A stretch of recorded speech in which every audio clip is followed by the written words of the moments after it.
Seja muito bem-vindo e bem-vinda ao podcast da BHH. As novidades da hematologia, hemoterapia e terapia celular, você ouve a seguir no nosso episódio do Hemoplay Podcast.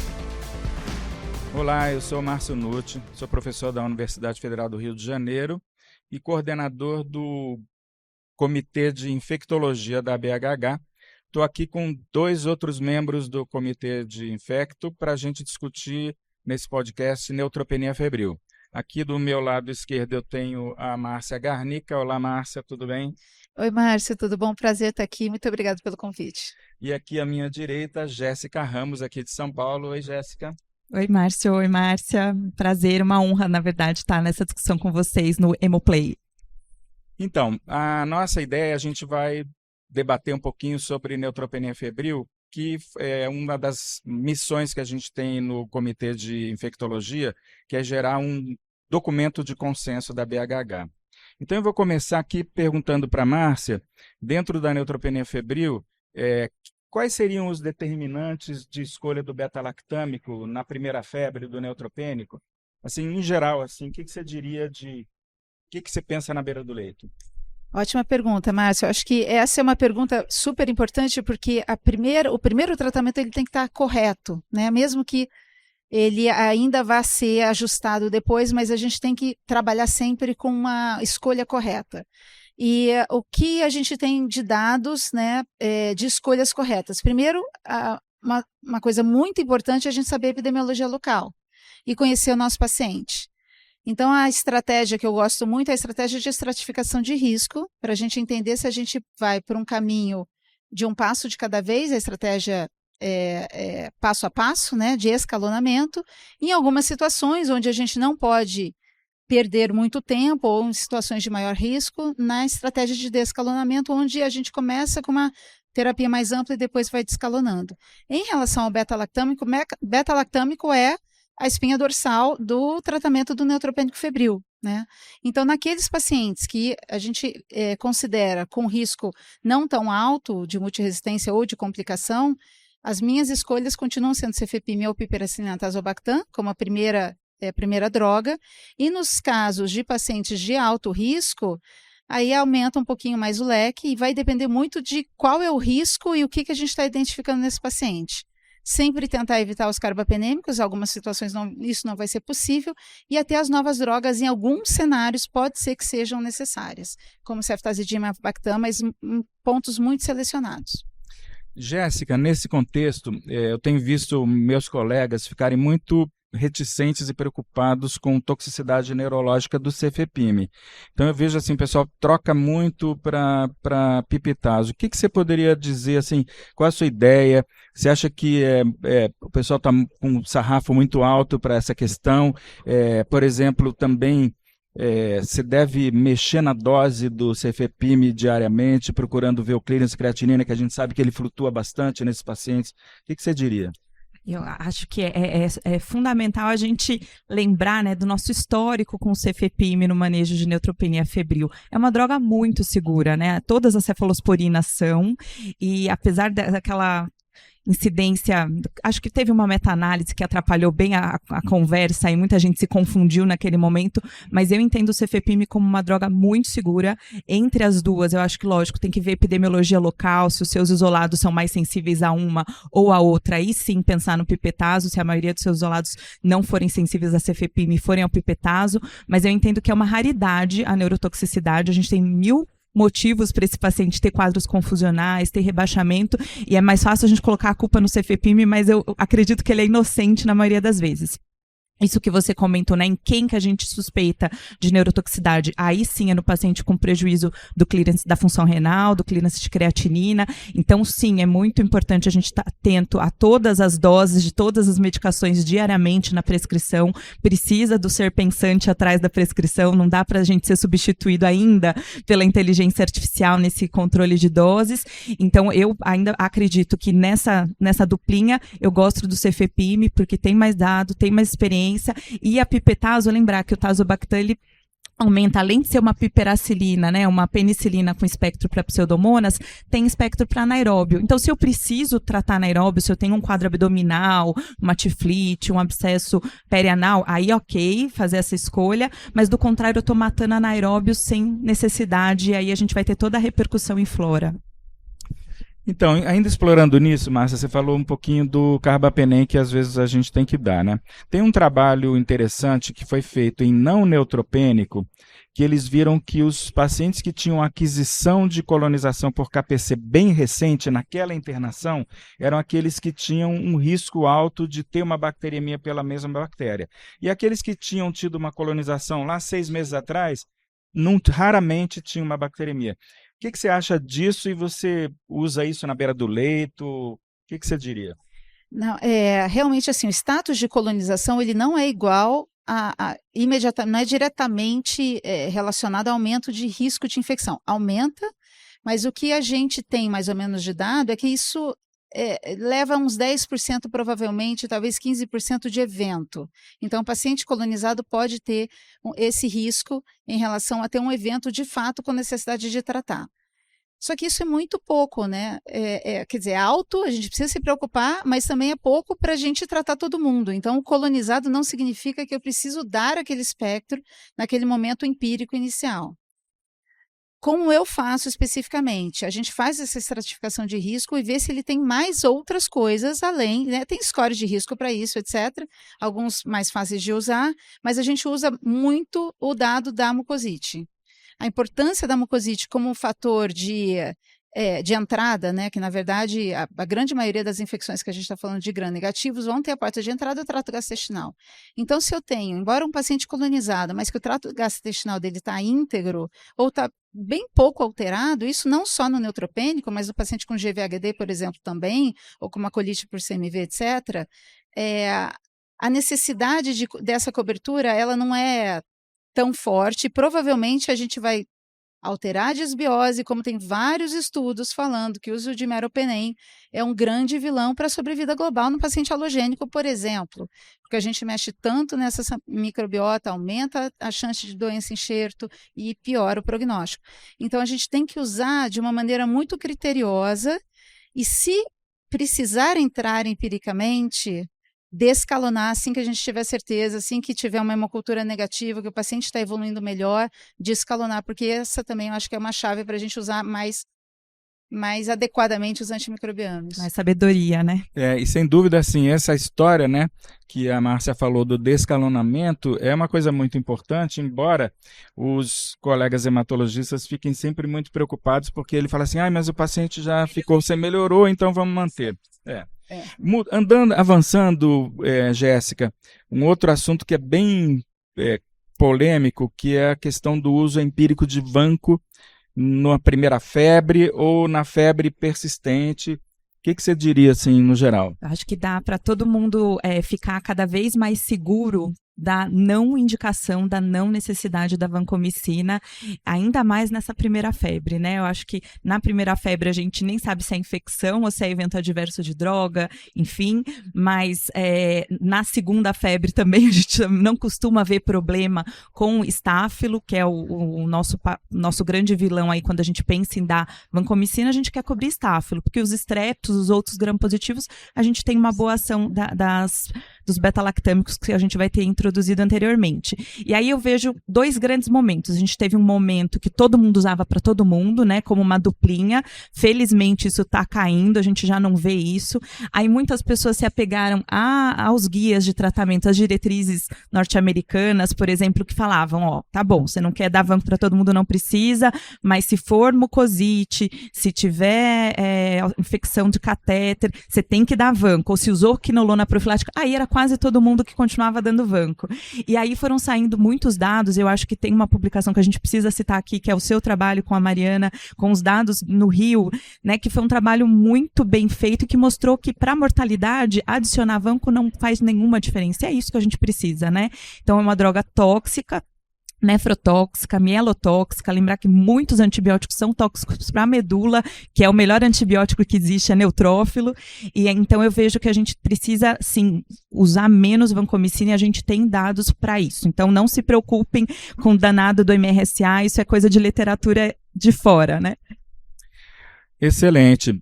Márcia, avançando um pouquinho aí no manejo do neutropênico, né, para a gente não esgotar o assunto, porque a gente poderia esgotar só no antibiótico inicial, né? E na verdade foi no nosso consenso o tema geral que gerou mais polêmica entre os membros do painel. Mas você tem experiência inclusive de orientação de dissertação de mestrado, de uso de biomarcador durante a neutropenia. Estou falando assim de proteína C reativa, procalcitonina. O que você poderia dizer assim de mensagens importantes? Como é que um hemato pode usar essas ferramentas na beira do leito? São ferramentas interessantes, mas infelizmente nenhuma é perfeita, né? Então, por exemplo, proteína C reativa, mesmo a procalcitonina, que às vezes é mais difícil da gente ter acesso, elas ajudam a gente, mas elas são, na minha opinião, só mais uma informação que a gente precisa colocar no contexto. Para início de antimicrobiano, nenhuma delas é adequada para a gente tentar identificar se é uma infecção de corrente sanguínea de fato ou não. Em algumas situações, para a gente ter menos vontade de troca de antimicrobiano, eu acho que aí sim, a gente tentar fazer esse acompanhamento, mas de uma maneira bem interessante, isso é até bom do ponto de vista de custo, as ferramentas, tanto de início como de supor complicação, os scores clínicos, principalmente o MASC, eles acabam tendo uma melhor performance em relação aos dados laboratoriais, e que são dados clínicos apenas, né, no score de avaliação de complicação da neutropenia febril. Então, eu ainda não vejo elas de uma maneira muito determinantes de uma ação versus outra ação, mas certamente ajudam a gente. Um dos fatores que mais aumenta a proteína C reativa, por exemplo, é a mucosite. Então, mucosite aumenta o risco de infecção, ok, mas a mucosite ela também pode acontecer e não ter uma infecção. Então, isso também tem que ser levado em consideração no momento que a gente vê uma curva. Talvez assim, ela sirva como por exemplo, um valor preditivo negativo. Eu gosto de usar muito a proteína C reativa, por exemplo, o paciente continua com febre ou fez uma nova febre e a proteína C reativa está até em queda, né? E aí isso é uma motivação para não fazer troca de antibiótico. E falando em troca, quando que a gente troca beta-lactâmico, Jéssica? Quando, em que circunstância, em geral? Eu entendo que, somando, né, a isso que vocês comentaram dos biomarcadores, tem um mantra, né, a clínica é soberana, então eu acho que é esse o momento. Acho que não temos, né, no manejo desse paciente nenhuma bala de prata, nenhuma informação laboratorial. É história clínica, é examinar o paciente todo dia, às vezes voltar no final da tarde. Eu entendo que quando tem piora clínica, deterioração hemodinâmica, ou piora de estado geral, mesmo sem febre muitas vezes, né, então às vezes esse paciente está usando corticoide e a febre a gente perde um pouquinho a confiança nela, então acho que é a piora clínica, não é a piora da PCR, não é a persistência da febre, pode estar fazendo 3 picos todo dia, respira fundo, sangue frio, mantém seguro o antibiótico. Agora, se o paciente piorou, aí não tem curva térmica bonita que vai me deixar tranquila, e aí eu ampliaria sim para o carbapenêmico. E Márcia, vamos supor que o paciente já está com carbapenêmico, e ele dá uma deteriorada. Aí o hemato fica desesperado, né? Que você sugeriria, assim? Aí a gente tem que olhar muito para a microbiota local. E o que a gente tem nessa corte de pacientes, o que acontece? Será que é o evento onde eu preciso, por exemplo, somar um aminoglicosídeo, caso aquilo melhore um pouco o meu espectro? E depois colhe hemoculturas e descalona o mais rápido possível. Eu não usava a aminoglicosídeo durante muito tempo da minha vida, agora passamos a usar, porque eu trabalho num centro onde tem uma taxa de colonização por ERC razoável, e também recebe pacientes. Então, depende muito de cada situação. A evolução além de um meropenem, para meropenem eu já acho que depende muito de situação para situação, a gente não tem, como Jéssica falou, não dá para a gente definir um critério absoluto, depende muito do paciente. Para a evolução além de carbapenem, então, isso é mais amplo ainda. E claro, não são só as infecções bacterianas que acometem nosso paciente. Então, se ele já está em carbapenêmico, se eu tenho uma taxa de SBL que eu conheço, uma taxa de ERK que eu conheço, acho que aquilo não é um problema, a gente precisa sempre lembrar dos outros problemas, das infecções fúngicas principalmente, das infecções virais que também podem prolongar tempo de febre, etc. Então, levar isso tudo em consideração antes de sair trocando para algo mais amplo. A Márcia falou de infecção fúngica, né, Jéssica? Como é que você poderia sumarizar aí para quem está ouvindo a gente ou assistindo? Como é que você usa galacto na beira do leito? Eu acho que a gente tem que saber quem é o paciente que eu preciso fazer uma profilaxia antifúngica já para filamentoso, então é um paciente que nessa fase de neutropenia e febre persistente eu já tenho uma medicação com um espectro, um azólico com espectro para filamentoso. Nesse eu vou ficar vou tender menos a pensar que é um fungo que está escapando. Existe escape? Existe, mas eu pensaria menos, né, em frequência. E no paciente que está com fluconazol, aí sim, galactomanana, né, um polissacarídeo, um açúcar da parede de alguns fungos, não só do aspergillus, 2 vezes por semana e tomo do meu lado, né? Então, acho que esse segmento próximo, naquele que não está, e a gente tem muitos colegas hematos que reclamam da galacto, falam, mas a minha galacto nunca vem positiva. Eu falei, mas é que você está com o paciente com profilaxia, né? Então, se eu estou usando o fluconazol, aí sim a galacto ganha um papel muito relevante para me auxiliar nessa suspeição aí, nesse índice de suspeição. Junto com história clínica, eu tenho um paciente que era pneumopata antes da minha químio, antes do meu transplante, eu já sabia que o pulmão... Eu tenho um paciente que tem uma epidemiologia, construção civil, eu sei que ele foi muito exposto a fungos ambientais, mas acho que para mim o determinante é saber que profilaxia que eu escolhi, para daí eu saber que papel que eu dou para galacto ou não, e fazendo ela 2 vezes por semana, e muito provavelmente febre persistente, já está com meropenem, acho que eu iria para uma tomografia junto com a galacto, né? Nesse aspecto, né, tem a galactomanana, é usada, o teste diagnóstico é uma plataforma relativamente antiga, né, que é um teste de ELISA, e recentemente tem sido introduzido, inclusive aqui no Brasil já tem comercialmente disponível aqueles testes de fita, né, um point of care, com um leitor que permite que você quantifique a galactomanana, né? Isso pode vir a ser uma estratégia muito boa, especialmente se você, no seu hospital, por exemplo, não tem galactomanana porque você tem poucos testes disponíveis, né? Não tem galacto, né? E a Jéssica comentou a história de você fazer a tomografia, né? De você fazer a galactomanana e, eventualmente, de você fazer... de você usar um antifúngico empírico, né? Você reviu recentemente, que acho que você apresentou no SBT-MO, a questão do empírico versus o preemptivo, né? E eu acho que certamente você mostrou o estudo do Johan Martens, que foi publicado em julho desse ano, né? Da URTC. O que você poderia sumarizar, assim, de ideias, assim, de como a gente usar o antifúngico empírico preemptivo? Como a Jéssica falou, hoje a gente está na era das profilaxias. Então, tudo depende muito da profilaxia e tudo depende também, a meu ver, do pacote diagnóstico que a gente tem na mão. Então, se eu tenho um pacote diagnóstico bom, se eu consigo ter certeza que eu fiz um rastreio adequado, o preemptivo ele passa a ser cada vez mais seguro, porque a gente sabe o que a gente está fazendo.